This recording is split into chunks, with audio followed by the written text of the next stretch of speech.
नमस्कार साथियों, आप देख रहे हैं एएस ट्रस्टेड न्यूज़। मैं हूं आशीष श्रीवास्तव। अनुराग यादव केस में 5 महीने बीत जाने के बाद भी अभी कुछ खास परिवार को हासिल नहीं हुआ है और लगातार दीवानी न्यायालय में और तहसीलदार कोर्ट में तारीख पे तारीख पड़ रही है, केवल पेशी हो रही है और ये सारी चीज़ें। इसमें लेटेस्ट में जो अनुराग के परिवार के साथ प्रधान खड़े थे वीरेंद्र यादव, उन्हें भी कहीं न कहीं जेल की सलाखों के पीछे उनके साथियों के साथ कर दिया गया है और लगातार चूँकि वो इसमें सक्रिय थे और जो लालता का जो हत्यारे हैं, लालता का परिवार, जो लालता का लड़का है राजेश दरोगा, उसकी बेल हो गई है और बेल से निकलने के बाद ही ये सारी घटनाक्रम जो आपको बता रहे हैं कि इस तरह से जो प्रधान को अंदर कर दिया गया और तमाम प्रधान के परिवार के लोगों का आरोप है कि जेल से छूटने के बाद राजेश ही ये सब कॉन्स्पिरेंसी करके और इस तरह के आरोप लगा करके जो है प्रधान को अंदर करा दिया है। लेकिन अब आपको बता दें कि इस मामले में अभी 2 दिन पहले ही अनुराग के परिवार से मिले दिलीप राय बलवानी, जो समाज सेवी हैं, भाजपा के नेता हैं और इन्होंने कोरोना काल में भी काफ़ी कुछ काम किया। यहाँ तक कि आप समझिए कि एक परिवार जिसका कि रास्ते में ही मुंगरा बादशाहपुर में उसका देहांत हो गया था, उसका बच्चा अनाथ हो गया था, यहीं आसपास शहर के पास के गांव का वो बच्चा था, उसको न केवल उसकी पढ़ाई लिखाई की जिम्मेदारी लेते हैं बल्कि उसके परिवार को आर्थिक रूप से मदद करते हैं, तमाम चीज़ें, और लगातार ये सक्रिय रहते हैं। इस तरह के जो मदद होती है जारी रहते हैं।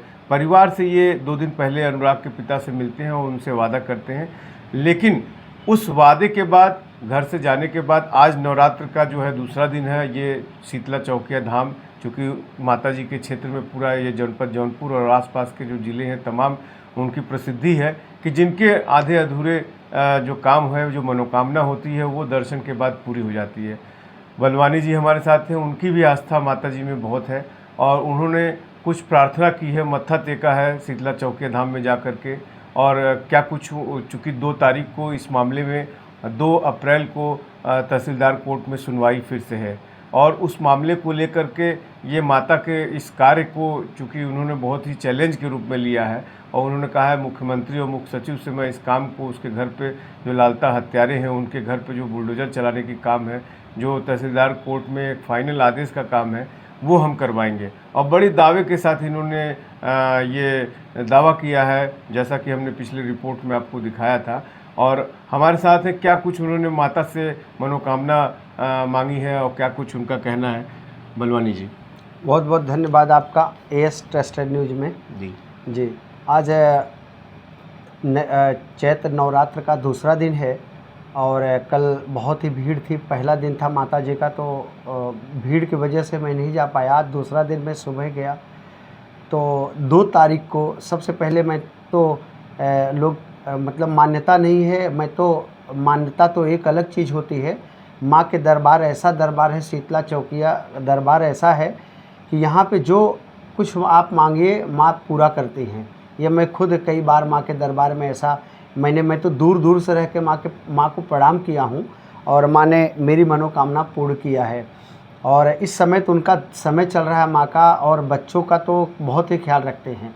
आज मैं माँ से यही प्रार्थना की है, 2 अप्रैल को जो ताइक्वांडो खिलाड़ी थे अनुराग यादव, जिनकी जघन्य हत्या कर दी गई थी, तलवार से उनका गला ही काट दिया गया था, जिसकी जितनी निंदा की जाए बहुत कम ही है। तो उस परिवार को लगभग 5 महीने हो गया और अभी तक उनको न्याय मिलने की बहुत मतलब उम्मीद, अभी तक उम्मीद कम मिली है।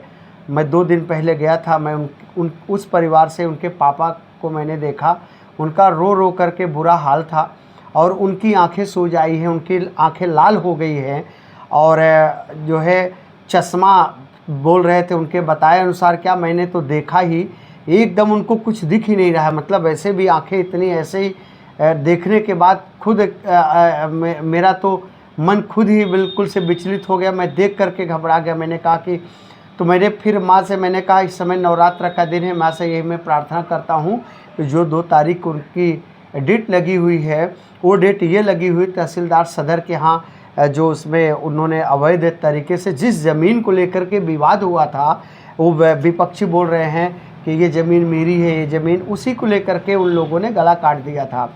उसका 2 तारीख को कोर्ट में डेट लगी है, कई डेट गुजर गई। तो मैंने माँ से आज प्रार्थना ही किया। मैंने कहा माँ वो उनको न्याय मिले। जो ये 2 अप्रैल को सुनवाई है, इसमें न्याय की मैंने माँ से मांग किया, और माँ से मैंने जो मांग किया है, माँ कभी मांग पूरी मतलब अधूरी नहीं छोड़ते हैं, और मान्यता नहीं, मुझे पूर्ण विश्वास है ये मेरी मांग पूरी होगी। और 2 तारीख को फैसला आएगा, उसमें पूरी उम्मीद है मुझे कि न्याय मिलने की पूरी उम्मीद है, वो फैसला पक्ष में आएगा। योगी सरकार को एक बुलडोजर जो कार्रवाई के लिए जाना जाता है, योगी जी खुद जो है जीरो टॉलरेंस बताते हैं।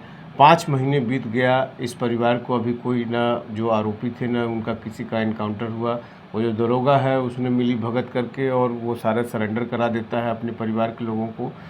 यहाँ के जो तत्कालीन एसपी थे उन्होंने जो है वहाँ पे जो घटना घटी थी तत्काल वो पहुँचे थे, लेकिन सारे आरोपी फरार हो गए थे। नहीं तो शायद एनकाउंटर जैसी कार्रवाई वो करने वाले थे, वो उसमें चूक हो गई, या एक तरह से समझिए उनका जो भाग्य था वो रहा होगा अपराधियों का। लेकिन जो बुलडोजर की कार्रवाई है वो हो सकती थी, वो अभी तक नहीं हुई है। योगी जी तक क्या इनके परिवार का बात नहीं पहुंची, या किस तरह से क्या कुछ हुआ है, इसमें आप इसमें क्या कहना चाहते हैं? मुझे जहाँ तक उम्मीद है कि माननीय मुख्यमंत्री योगी आदित्यनाथ महाराज जी के संज्ञान में ऐसा भी मामला नहीं गया होगा, और अगर गया होता तो जान लीजिए कि माननीय मुख्यमंत्री जी के दरबार में अगर ऐसा इतनी बड़ी घटना हो गई हो, किसी भी जाति या धर्म से होता, तो अब तक कार्रवाई जरूर हुई होती, और ये नहीं गई। इसके लिए मैं माननीय मुख्यमंत्री जी को अवगत कार्यालय में मैं अवगत कराया हूँ, और मैं मुख्य सचिव के यहाँ भी अवगत कराया हूँ। बहुत ही जल्दी माननीय मुख्यमंत्री जी के यहाँ मैं इस पूरे परिवार को, पीड़ित परिवार को मैं लेकर के जाऊँगा, उनके पिताजी को, उनके परिवार के लोगों को, और वहाँ से मैं जल्दी न्याय दिलवाऊँगा। वहाँ पे बुलडोज़र तो गिरे से घर तो गिरेगा ही, और बुलडोज़र की ऐसी कार्रवाई होगी कि इनकी 4 पीढ़ियाँ जिन्होंने इस घटना को अंजाम दिया है, इनकी 4 पीढ़ियाँ 4 पुश्त याद करेंगी। चूँकि बहुत ही जघन्य घटना, बहुत ही अपराध ऐसे अंजाम दिया गया है, देख करके बिल्कुल से हम लोगों के मतलब मेरे बिल्कुल से कलेजे हिल गए। मैं देख करके मैं बहुत दुखी हो गया। तो माननीय मुख्यमंत्री जी के संज्ञान में अगर ऐसा जाता है मामला, तो बुलडोजर तो हर हाल में चलता। अभी तक उनके संज्ञान नहीं गया, और संज्ञान मैं लाऊंगा। बहुत ही जल्दी आपको देखने को मिलेगा कि माननीय मुख्यमंत्री जी ने पूरे परिवार को लखनऊ बुलाया मिलने के लिए। अभी यहाँ पे एक राजेश यादव हैं, उर्फ नाटे, एक गांव है, वहाँ पर भी परियां में एक घटना हो गई इस तरह की। अगर इस तरह की कठोर कार्रवाई इन पर हुई होती, बुलडोजर की कार्रवाई होती, एनकाउंटर कार्रवाई होती, तो शायद ये अनुराग यादव की जो घटना है, या जो ये घटी है राजेश यादव वाली घटना, इस तरह की घटनाएं न होती। क्या कुछ कहना चाहेंगे कानून व्यवस्था पर? नहीं, कानून व्यवस्था बहुत अच्छी है, और प्रशासन भी अच्छा है। जनपद जौनपुर के जिलाधिकारी भी अच्छे हैं, कप्तान साहब भी अच्छे हैं। और क्या है कि लोकल जो थोड़ा सा यहाँ पे जो लोकल में जो हल्के के सिपाही होते हैं, हल्के के सिपाही जो होते हैं, जो क्षेत्रीय सिपाही होते हैं, जो क्षेत्रीय जनप्रतिनिधि होते हैं, जो क्षेत्रीय होते हैं, ये नहीं कि विधायक और सांसद नहीं, जो क्षेत्रीय होते हैं, थोड़ा उनका जो है सिपाही के ऊपर थोड़ा सा वर्चस्व होता है। ये लोग मामले को ऊपर तक नहीं पहुंचने देते। जब तक का जिला प्रशासन को मामले, गांव का जो मामला होता है तो कप्तान साहब आदेश देंगे, एसएचओ को एसएचओ आदेश देगा। क्षेत्रीय हल्का का जो सिपाही होता है, वो जो हल्के के सिपाही होते हैं, ये लोग गेम खेल देते हैं। इस गेम खेलने की प्रक्रिया को सरकार दुरुस्त करने की प्रक्रिया चल रही है। जो है जो सिपाही कह देता है, होमगार्ड कह देता है, वही कप्तान साहब सुन लेते हैं। तो ये इस तरह की जो घटनाएं हो रही है, इसमें सुधार हो रहा है, काफ़ी सुधार हुआ है। इसके पहले जो सरकारें थी, उस सरकार में सीओ से लेकर के या एसएचओ से लेकर के सबको घसीट के मारा जाता था। इस सरकार में तो ऐसा कुछ सुनने में नहीं हुआ। अयोध्या का मंदिर बना, बाबा विश्वनाथ कॉरिडोर बना, कहीं कोई घटना नहीं हुई। एक से एक सब कुछ बने, कहीं किसी की हिम्मत नहीं पड़ी। बस है कि प्रशासन के, जिला प्रशासन और उत्तर प्रदेश के मुख्यमंत्री के संज्ञान में अगर मामले आएंगे, कोई कितना भी दुर्दांत अपराधी हो, कोई इस तरह की घटना किया हो, उस पर सरकार की बहुत पैनी नज़र होती है। और बहुत जल्दी आपको ये देखने के लिए मिलेगा कि जिन्होंने इस घटने का अंजाम दिया है, इस घटने पे बहुत ही ज़बरदस्त आपको इसका नज़ारा देखने को मिलेगा। बहुत जल्दी आपको सुनने को मिलेगा। ये मैं वादा किया उस परिवार से, और वादा को मैं पूरा करूँगा। अभी उनको मकान नहीं मिला, आप मकान पे गए थे, जो सरकारी आवास एक बनने के लिए मिलता है गांव समाज में, वो नहीं मिला है। और जबकि जब ये घटना हुई थी उसके बाद से ही आज 5 महीने बीत गए, तमाम लोगों को मकान मिले होंगे, लेकिन उनको रहने के लिए आप देखें कि करकट है, हाँ, उनकी बेटियां खपड़े हैं, उन बेटियों के बच्चे हैं, तमाम चीज़ें हैं, लेकिन उसी गर्मी में उसी तपिश में रहने को मजबूर हैं। मकान के लिए भी कुछ आप प्रयास करेंगे? नहीं, मकान के लिए मेरा पूरा प्रयास होगा, मकान भी उनको आवास मिलेगा। और जब आवास वो बनाएंगे, आवास के अलावा मेरे तरफ से जितना और पर्सनल सहयोग होगा मैं उनको सहयोग करूंगा। और बच्चियों की जो 2 उनकी बेटियां हैं उनके शादियों में जितना सहयोग होगा सहयोग में करूंगा। और मकान तो बहुत जल्द ही मैं उससे संबंधित अधिकारियों से, ये तो मकान के लिए तो बहुत छोटी बात है, वो तो विभाग के जो ग्राम विकास होता है, जो पंचायत विभाग होता है, जो मकान आवास अलॉटमेंट करते समय प्रधानमंत्री की योजना आवास योजना भी चल रही है, बहुत ही संज्ञान में उनके नहीं होगा। तो मैंने देखा वो परिवार, उसमें वही एक बच्चा था जो थोड़ा सा जो ताइक्वांडो खिलाड़ी था, वो बहुत ही तेज़ था, बहुत ही। और बाकी तो परिवार में बहुत कम लोगों को मैंने देखा, जो पिताजी थे बहुत पढ़े लिखे नहीं थे, बहुत सीधे साधे, केवल वही बेटा था जो उनका बहुत तेज़ था, जिसके वजह से उन लोगों ने ऐसे घटना का अंजाम, इसलिए वो लोग थोड़ा जानकारी भी इसके बारे में नहीं है। मैं उसमें लग के जो आवास चल रहा है इस समय, प्रधानमंत्री का आवास चला, उसमें मैं आवास ही बहुत जल्दी उनको दिलाऊंगा।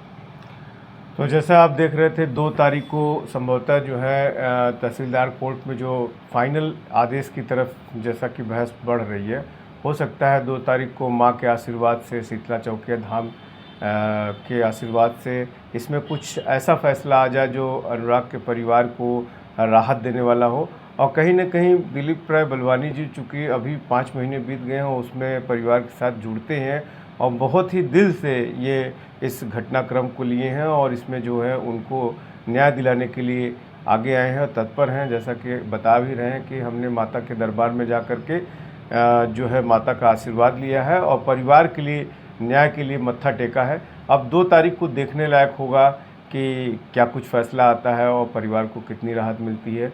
एएस टेस्टेड न्यूज़ के लिए आशीष श्रीवास्तव, जौनपुर।